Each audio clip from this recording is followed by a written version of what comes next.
Welcome to Let Me Fix This. Enjoy the video. You start by choosing the photo that already has the edits you want to copy.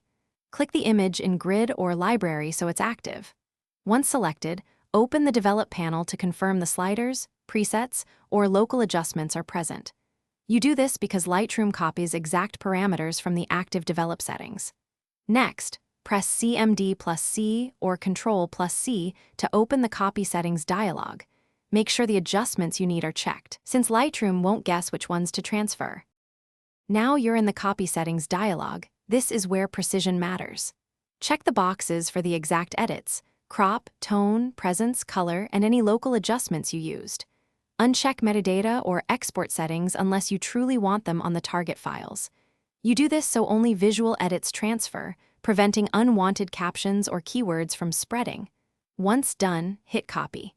If you prefer a quicker route, you can also create a preset here for repeated use and skip manual checking later. With the edits copied, select the photo or photos you want to update. You can pick a single image or Shift-click Arrange or CMD/Control-click to pick multiple. Press CMD+V or Control+V to paste the settings, and if you prefer, use sync settings to control which sliders apply across many. Make sure to review each target since crop or local masks may need tweaking. If the paste doesn't apply, reset local adjustments on the target, restart Lightroom, and try again. That often clears. Thanks for watching. If you found this helpful, don't forget to like and subscribe.